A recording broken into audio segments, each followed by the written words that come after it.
Today, I'm doing this also live on YouTube and LinkedIn.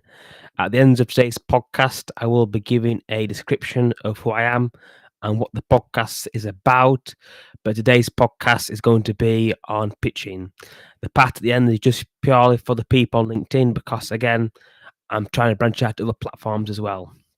Okay, to create a successful pitch article, you first got to identify what your niche is. Do you have a niche? Do you have a speciality?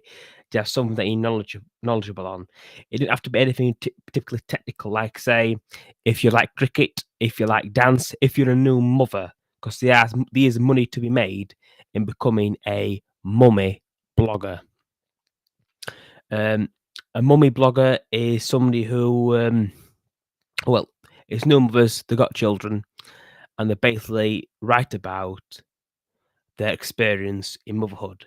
If you like cricket, like football, the same principle applies. What you got to do is try and find a blog site, a magazine that caters towards that target audience. Now, with something like this, you can quite simply go on Google, type in that what we're looking for, like top 50 sports magazines, and also try to look to your native countries as well, because I know that are some people on my LinkedIn as well, and out there they're from different parts of the world. So try to look for your own native audience as well, just because you might have local knowledge that be more useful to your target audience, your target niche, rather than more the international gigs that could potentially pay you more. Be started in your local market, that might be the best place to go as well. But obviously, still branch out because it's still a good chance that you'll get accepted. Just be aware that it is highly competitive. Now, once you've chosen your niche, you're also going to need like some samples as well to show that you've got some success in that position, that you've been paid to do the work before, and that you are credible. Now, when it comes to something like that, when it comes to getting samples, you can create your own blog. On Wix, it's free, and also Wix is using WordPress, so you can create your samples on there, do a few samples, give a link to the actual the people you pitch it to your website. You can also try and find some freelance writing experiences, or work as an intern writer, intern copywriter, just to help build up your experience as well. But mainly, when it comes to the pitching, when it comes to the pitching, what you want to do is, first of all, on your Gmail, once you got the actual email, put the email into your Gmail, and on the subject line, put down article pitch or submission. But again, check the official website. Once you've checked their website, Yola tells you how they want the pitch to go. Because ideally, an article pitch is between 75 to 175 words. That's not like a golden rule. It's just what it is. People's attention spans are pretty lousy. They're not actually going to pay attention. They're not going to read the entire. If you do, like, if you sent like 1,000 words, 500 word submission, they're probably not going to read it, just because there'll be your submission, and there could be 50 others, there could be 100 others, there could even be 1,000 other people submitting articles towards the website. So you gotta keep it short and sweet and eye catching as well, if at all possible. For example, for myself, I've pitched some articles now. One was on the Capetian Kings of France, and that was pretty much talking about the Capetian Kings, and in the early Capetian Kings from 987 to 1226. I justified that time frame because that saw the political culture change in France, and how the attitudes of the French nobility changed to the royal family. Because in 987, the Capetians were kings without a kingdom. Again, this was in the pitch as well. And I'm basically saying that the relationship that Dukes of Normandy, the Counts of Flanders, and the Counts of Anjou, all the surrounding nobility, was not very deferential to the kings of France. and that during the first 100 years or so of the dynasty under Hugh Capet, he was king for about 10 years, and then it was Robert the Pious, then it was King Henry, then it was Philip, and then things started to change when Philip the Sixth came to the throne in 1107, I believe it was.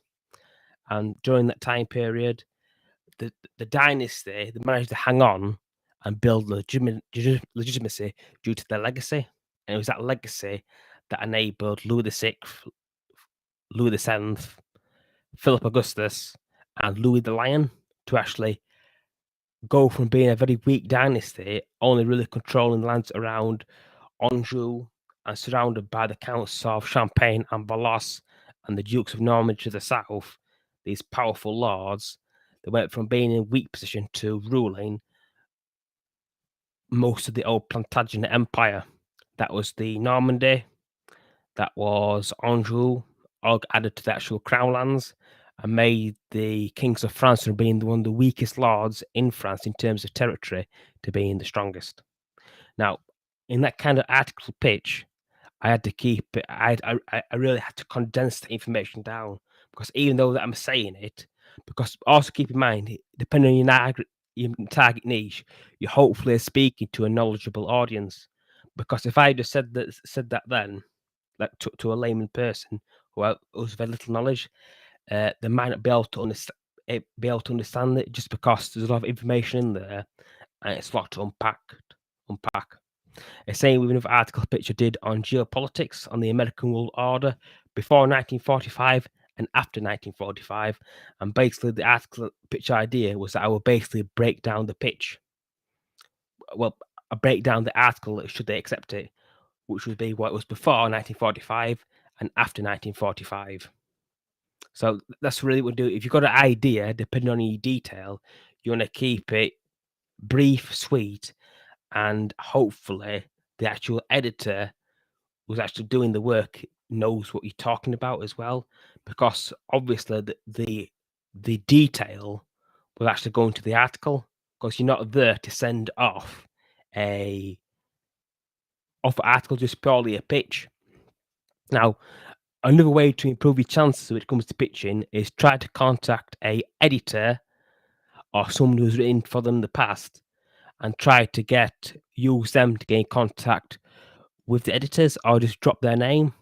Because I did, for the very first article that I did, it was for recovery diaries.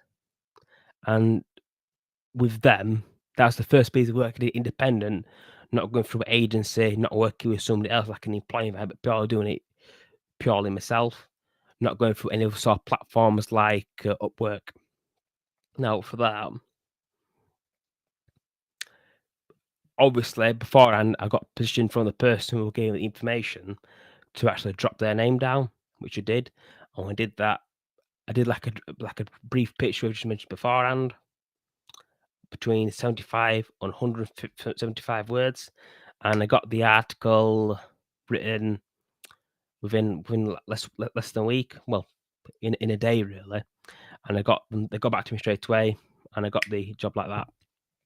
So stuff like that helps as well. So you might want to consider like going on platforms where editors and writers hang out.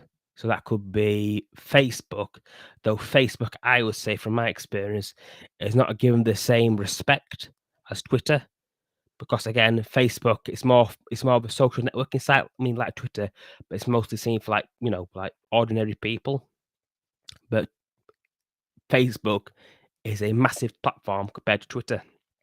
The only thing with Twitter is that it's where all the writers hang out. Well, particularly the editors. So that might be something useful to actually get on, build your network on there, and gain contact that way as well. But with that said, I recommend if you're doing like if you're on Facebook, if you're on Twitter, if you're on Instagram, maybe pick one or two, just because it really eat up your time as well. Another way you can actually do to improve your chances of pitching is adding a video recording as well. You can get some video recording software and put that into your Google Drive, so you can actually download the recording into your email, so they'll receive that as well. But again, you're doing writing work. If it's a writing pitch, obviously you're pitching for something else, they probably won't mind. You just got to ask yourself, will they actually click on the link?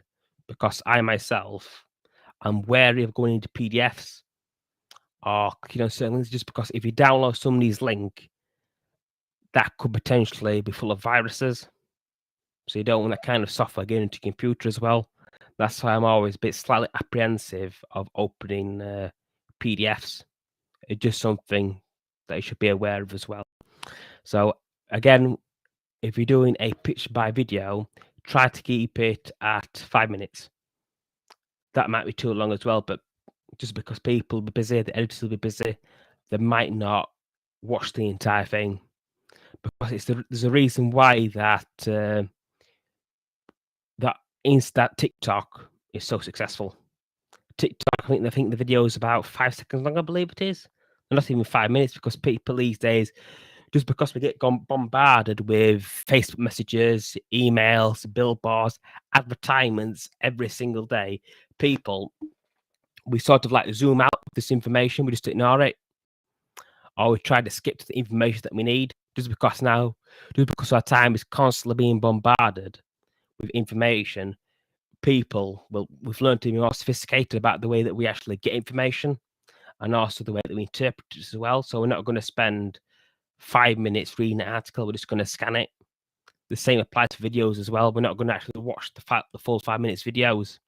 I've done that myself when I've done tutorials or like webinars, just because you got to go through like the first 5 minutes, 20 minutes just to get to the important parts.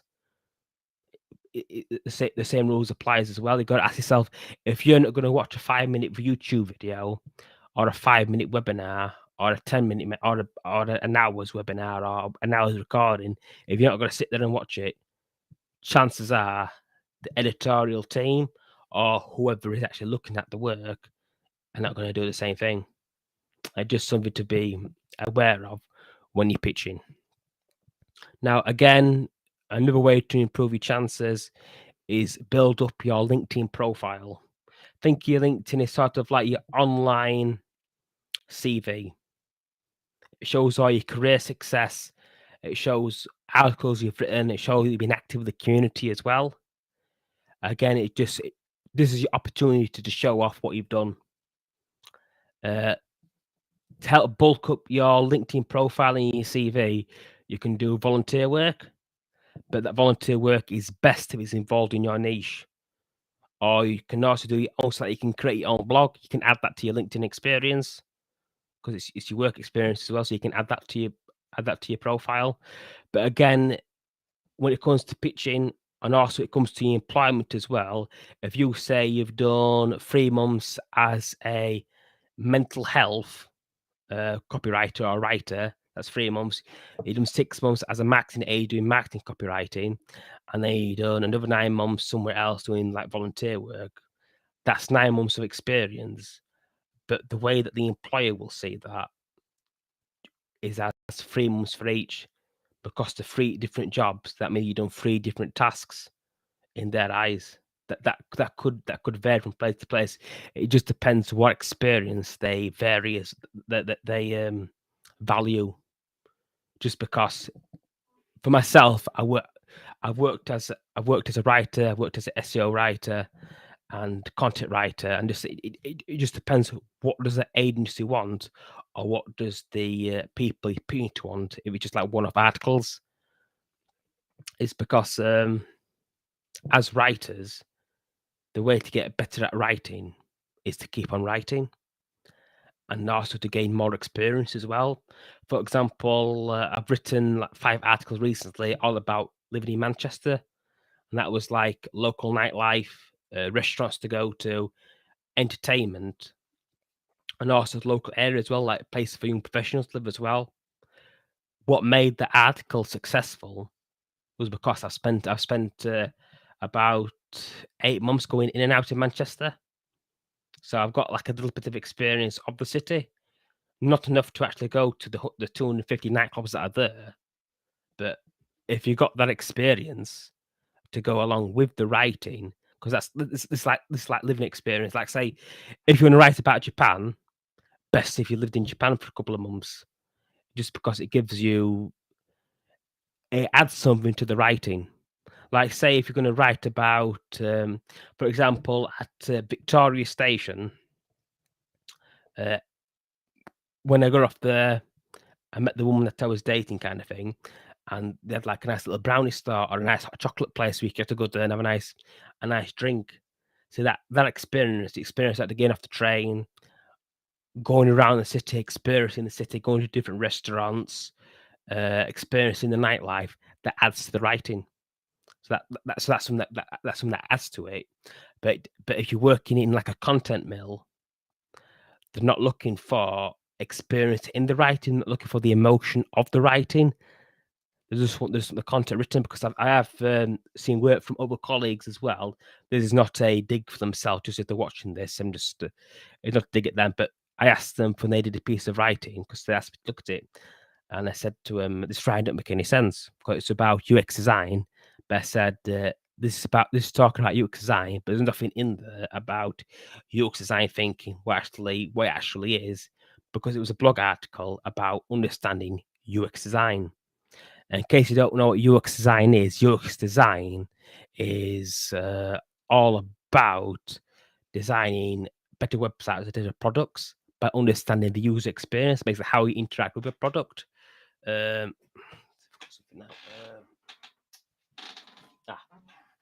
like this mouse has been designed in a way that is, it's what people can use, because you got like that there, you got the clicks there, so anybody can use this. Child could use this, and that's been designed in a particular way. See, there's got like buttons there that control. If you can see in the camera, oh, wrong side. You can see in the camera, you got the buttons there that control the clicks on the screen, go backwards and forwards. So that's been designed in a way that's user friendly. It's same with websites as well, because ideally, if you're going to create a website, you want it so like a 5-year-old could use it if at all possible, or a person who's like tech blind as well, who's not used to tech. So that's UX design as well. It's about making the customer experience as easy and painless as possible. Now, I said this to colleagues, it's got none of that in there, and they just told me, because the person who they're doing the work for, they said they don't care about that. They just want content for the website with good SEO, and do it in the active voice, not the passive voice. And obviously they got paid for that, but I thought, that's very insightful, because again, what does the client you're pitching your work to actually want? Are they asking for written work? Are they asking for like a quality article that's informative, that actually adds something to the space, whatever your niche is, if you choose a niche, or do they just want a content for the website? That's it. They don't really care about what else. Because sad to say, that I would say that certain websites now, it's not just about. Sorry about that. Just give me a second.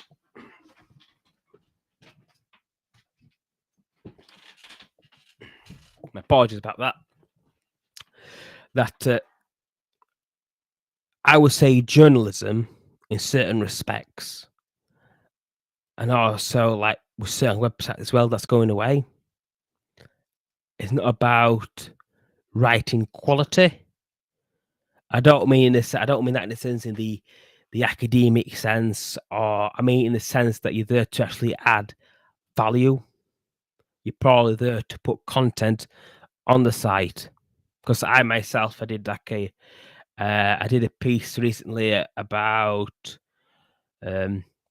it was to do with like tackling poverty in Africa. And one of the reasons I said, because the goal of the website was to tackle poverty in Africa. So write about what's causing poverty in Africa. So I wrote about how that the French law, that's the French law that they like, it's like the top down, the laws come from the top, and then it got tracks down to the people at the bottom. And I was saying that kind of attitude with some place like Africa that's as divided as it is due to its geography. Because one of the problems with Africa is the way its geography works as well. and also its ethnic divides.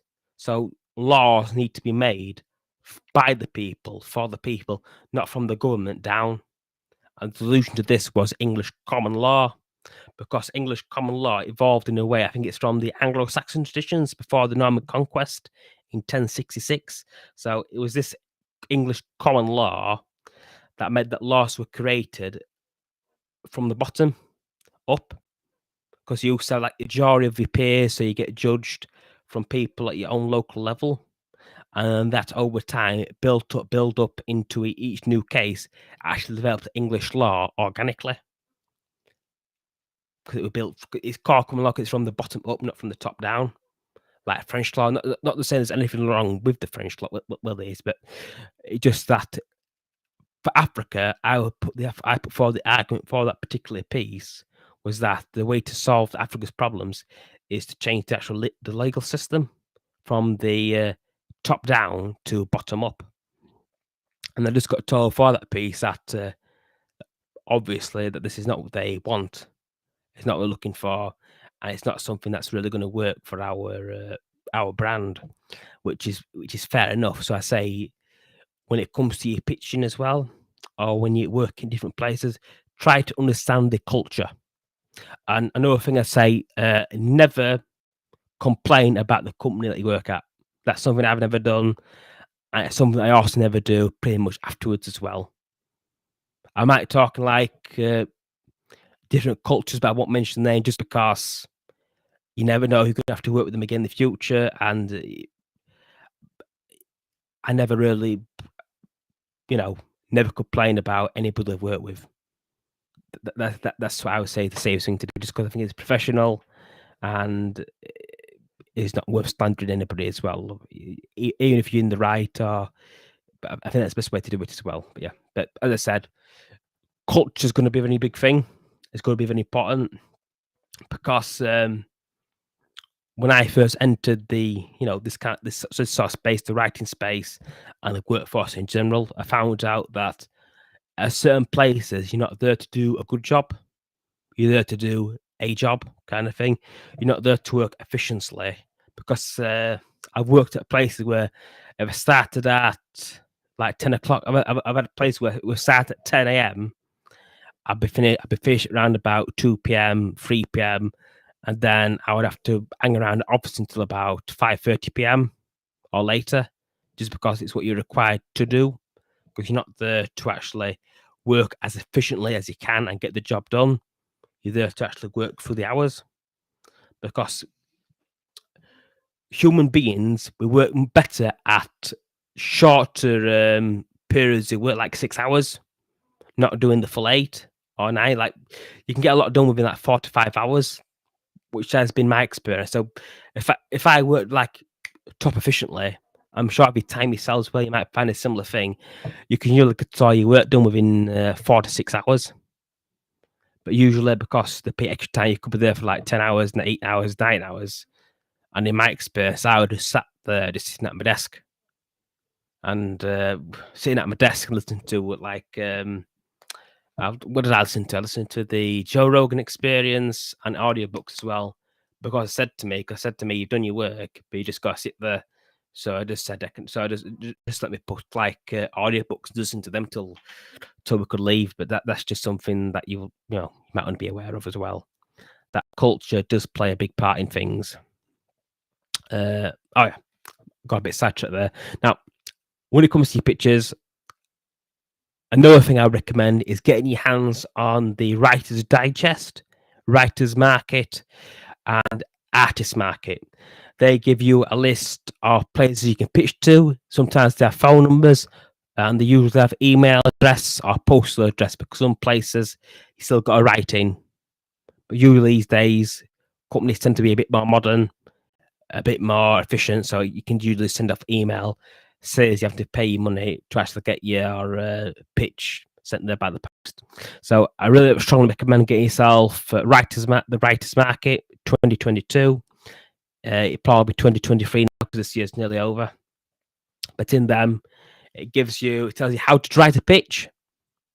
It tells you how to structure your articles, and it just gives you all this information. But again, just follow the. I'll just give this final advice. Just follow the guidelines. Go into the websites themselves, read the guidelines, see what they're after. Have a look at the style of the website, how they want the articles to be structured.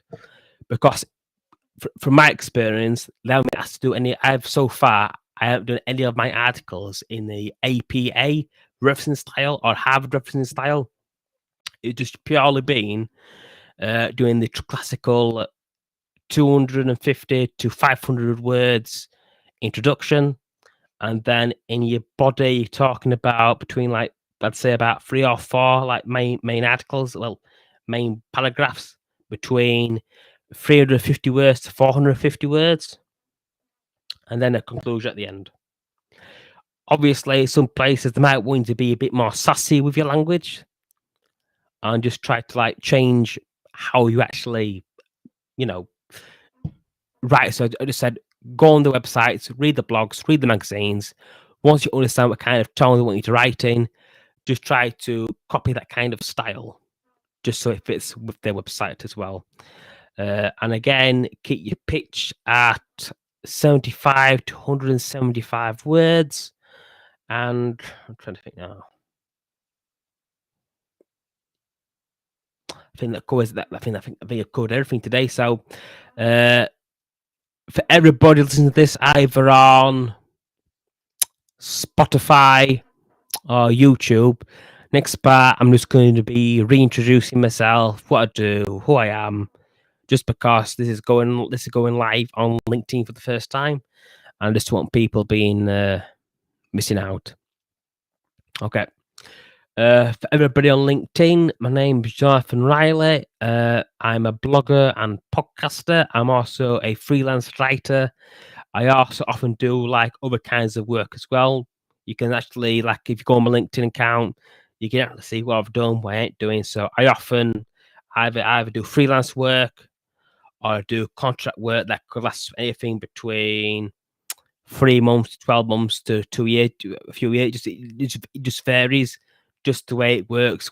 Doing the freelance work is not always reliable. So I would recommend, if anybody wants to be a freelance writer, keep working your job full time, or working a job part time, or find a job where you can actually finish your work by 1 o'clock in terms of productivity. Just because it depends what the culture is in your workplace. So if you can finish all your work by 1 o'clock, that leaves you hours where you can do your other projects. You can either write your own book, or try and find other work to do at the same time, just because it really depends where you're working at. Of course, put like Einstein, when he worked at the post office doing a full-time work, he only worked about 2 to 3 hours. After that, he could do all his other stuff, just because it's all about efficiency, either as a freelancer or working in the workplace. Because if you're inefficient, your job can be finished. As I said previously during this podcast, I mean, when I've worked at places where they just said to me, "You finished all your work, just go on, pop on audio book or listen to some music," just because you've got to physically stay there. That's something that you might want to look at as well. But again, it depends on the nature of your work. It's not an option for everybody. As for why I actually did some freelance writing, the reason why I actually got into it, just because for myself, I'm dyslexic as well. So I need to use a speak to write software in actually order to write. And some employers, they're not okay with this. They sort of like don't understand. So I've got no choice to actually work freelance and to do other stuff like create a book, create a podcast, create a personal blog, and try to get it all monetized and just promote myself as well, as a writer as well, and a podcaster, and all the other stuff that goes into the typical gig economy. Because again, I don't have a choice really. It's either do this or mop floors. And education wise, I've graduated university in 2018 in a politics international relations degree. College, I got myself a in government and politics, a B in history, and a B in religious studies. So that's some educational tape from there. And from my GCSEs, it was a B in English and a C in maths. I think they're the ones that really count, I would say. So I would say myself that the reason why I got into the freelance writing, the reason why I got into the gig economy, is just because getting to the workforce, I've had a lot of blowback just due to my dyslexia. Like I've had people tell me, why should I hire you? You can't spell. Yeah, it's a writing job. So I don't see how should I hire you when I can get a writer who can actually do all this. Because as for myself, I didn't enter mainstream education until I was the age of 15. So before that, my only form of education was David Starkey's Monarchy and the webs and the history channel yesterday. That was only really got all my information. Same with the news channel as well. Just because to myself, I didn't get diagnosed because I was just seen as stupid. Because during that time, as I was growing up, my my comprehensive school, they didn't really know what dyslexia was. Because a lot of the staff members, a lot of them were from the old school. They were all into a retirement age, so it was kind of like it were all changing around as well, but they didn't really understand what it was.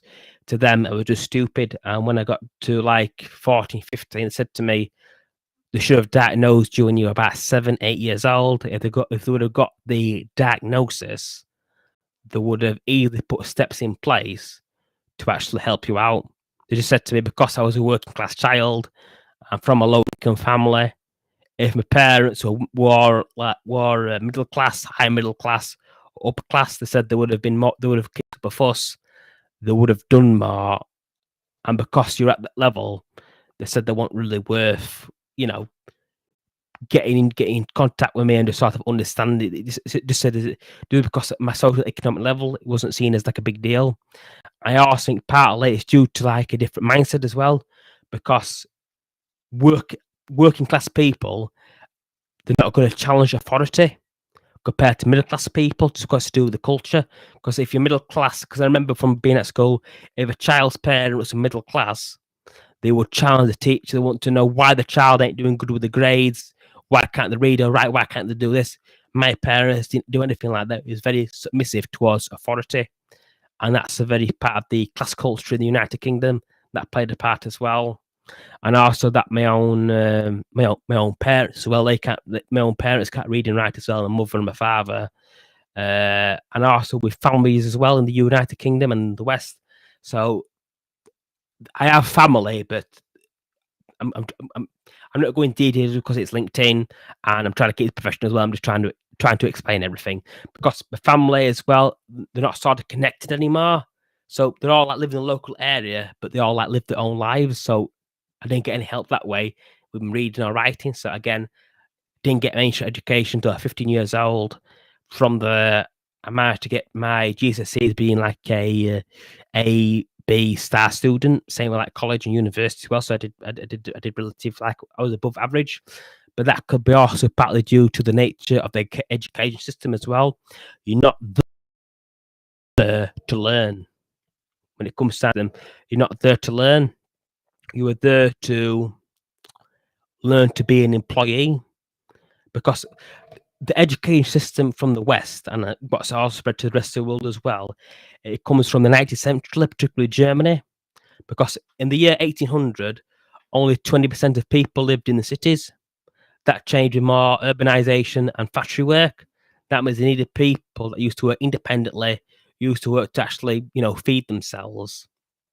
They had to be learned to function inside a factory environment. So they need to learn to be up at 9 o'clock, up at 9 o'clock, like up at 6, at work for 9, and work until whenever the shift finishes. So that they need to learn manners. They need to learn basic English, basic maths in order to function. But that didn't develop any higher critical thinking skills and actually how to learn. So I think that played a big part as well in my success as well, getting through uh, high school and college, just because you're not there to learn, you're there to follow the instructions. And also, obviously, you got to learn the curriculum as well, but you're not there to think critically. Learning critically thinking is something that I really learned at university. And also the fact that I was hungry for knowledge anyway, because for me, I'm very lucky that most people in the UK don't read books as well. So now I've got, as you can see in the background now, I'm surrounded by books because it's to do with self-education. Because since university and during university, I just kept on reading, just trying to catch up. And I realised something as well. Most people don't read, so I'm already ahead of the game. So that's a good thing as well.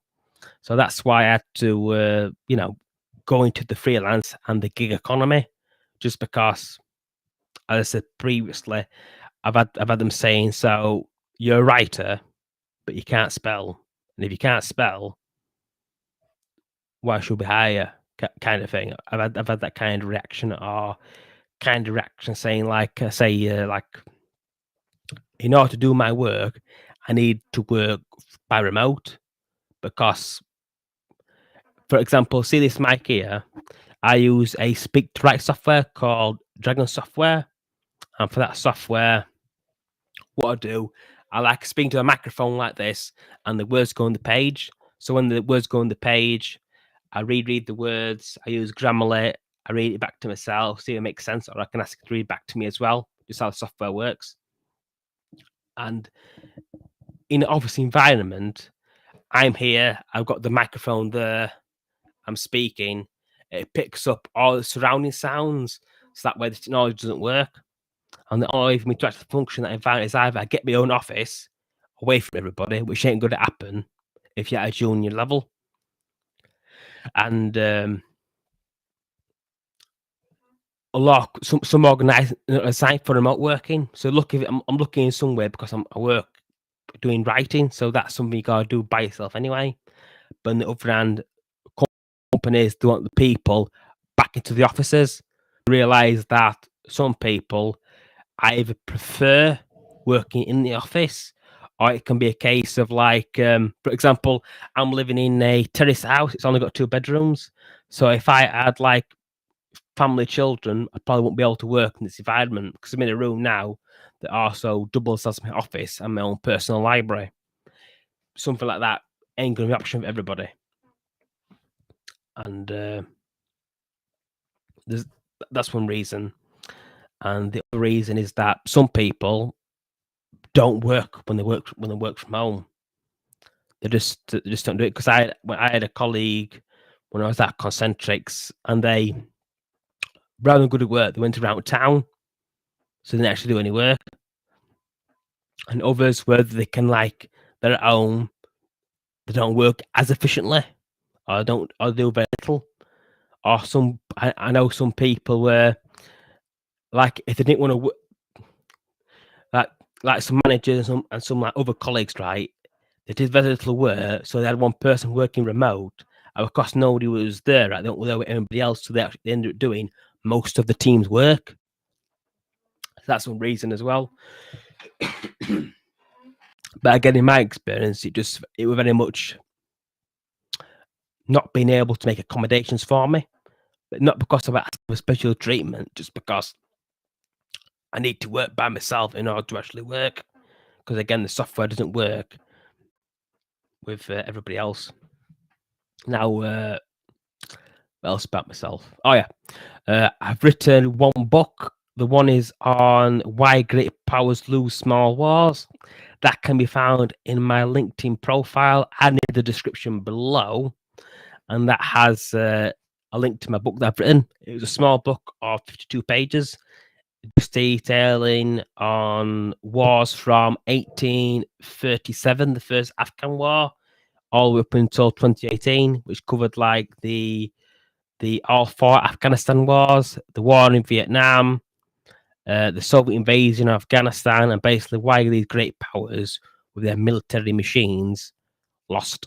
That's my first book. I'm working on a second book now on freelance writing and inbound marketing strategies. The working title at the moment is marketing and freelance writing. That might change. I don't know when it's going to be out because I'm on chapter 31, I believe, 31, 32. And I'm doing that now. I've got to go through it all again. So it could be out either this month or it could be towards the end of the year, just because I don't know how my workload's going to be. obviously with my article writing, possibly working full time as well. So it just the way it is, with myself as well. Like that's with my working, like I can get contracts for about anything from 24 hours to 12 months or more. So it's like it varies because I often work more than one job as well. So that very much varies. As for my writing, what do I specialize in? Okay, I've done copywriting, content writing, article writing, and blogging, and obviously book writing. I've done SEO, so I know search engine optimization. I know how to do a blog piece. That's good for that. I know how to put the keywords into the writing. I also, when it comes to actually my knowledge as well, I've done financial writing. That's like talking how you can invest your money in the stock market. I've done that. I've also got experience with that when I spent 4 months on contract at Lloyds Banking Group, and that was working as a stockbroker, doing inbound, not inbound. What's it called again? It was stockbroking execution, so it wasn't like the stockbroking where you made a lot of money. I just don't want to put out false advertisement. That's all. I also do mental health as well. Like I've done. How do people like? I wrote for a company for 3 months. That was about. Man's going blank. Oh, hidden disabilities like dyslexia, dyspraxia, ADHD, and why those people, why is not all the workplaces, why isn't it not all, why does it all work out for them, kind of thing? Why is like, how can companies fit people like myself as well? Because I've got dyslexia, that's hidden disability as well, and why, like spreading knowledge so they can actually understand what the hidden disabilities are and how they can put steps in place to make them better. I mean, for example, like like Zuckerberg, Elon Musk, they're autistic, so they might not necessarily understand humor or understand like I'm joking. Like if I say, now what's what be funny?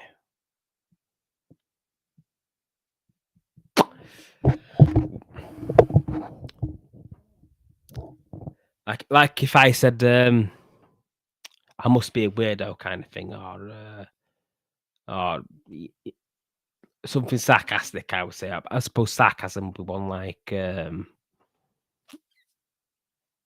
mine's gone blank.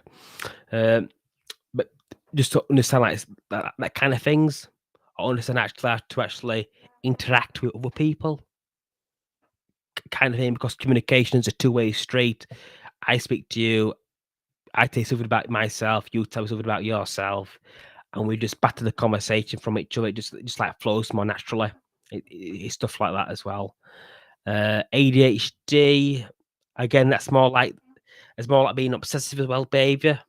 Like they focus more on like irrelevant things because like they'll go on the phones and they can concentrate on the phones for hours and hours and hours. That might be that you might be thinking because they can do that, they can concentrate, they can't have attention deficit disorder. That's wrong. It's just because their mind is focusing on the wrong stuff. Because that's like junk information. It's easy, it's quick. So they're focusing on the wrong thing. That's like stuff like gaming and phones can be actually harmful to them as well. That's another thing.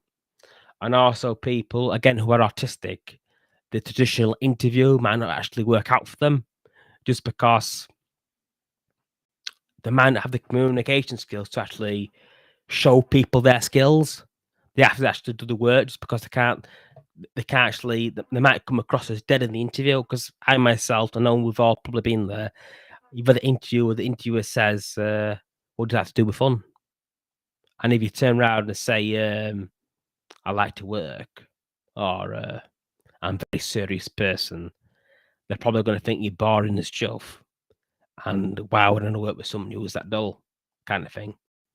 But that's something that we all can do anyway. But by accident, but it's stuff like that. Just they're not going to shine in the traditional interview. I know Google, they've done like a program now where you can actually, someone who's autistic, because a lot of people in the Silicon Valley, a lot of them are autistic, same with the children as well. So something like that, the traditional interview just ain't going to work. So what they do like a program, like a few months, where they work there, they show off the skills, they show they can do the work, and once they've done that, they actually, they work full time. That's something that's something that I did as well. What I wrote about to actually, spread the awareness. What else was there? Oh yeah, I'm knowledgeable about geopolitics, which I'm going to do a podcast episode on that probably after this. That'll be on the American world order from 1945 and orders before that, what the world was before 1945 and what the world was after 1945. I'm also pretty knowledgeable on history as well. That's from like 1900 onwards, but I'm very much a generalist when it comes to politics and culture, just because just from my line of work, I gotta read. So I'm very knowledgeable about everything. Because for me, I've written about marketing, I've written about business, I've written about investing, I've written about gaming. So again, just with the nature of my profession, it's just reading, and just learning. Because what I do, because the more I learn, the more experiences I get, the better the writing is, and that's what I would say, which I'm really good at. Turning knowledge, get that knowledge, turn that into good quality content, and it's just that simple for myself as well. Because I would say that I do enjoy writing, I enjoy learning, and it's what I do. It's what I enjoy. I know being on LinkedIn as well, I'm connected to quite a lot of writers. So if you want to leave a comment in the comment section, say why you like writing. For myself, I just enjoy doing it. It's also part of the job just because I entered military education when I was 15 years old. So with that, I didn't learn beforehand. So now it's sort of like, it's a joy. I actually appreciate doing what I'm doing. I appreciate being able to pick up a book and learn. And I also get paid to actually write as well. So it's all an enjoyable experience for myself as well. So that's a big benefit. I've also done, I know UX design as well. So yeah, I think I might do another introduction of selling humans time, but I'm going to call it now because I'm getting a bit tired because it's nearly 4 p.m. So I'm going to sleep. So please leave a comment. Please leave a like, just because I don't know who's real. I don't know if you're bots. I don't know if anybody's going to see this. So if you see this video, if you see it, please leave a like, just so I know that somebody's actually watched it. So thanks for your time, and thanks for watching this video. Just got to figure out to turn it off now.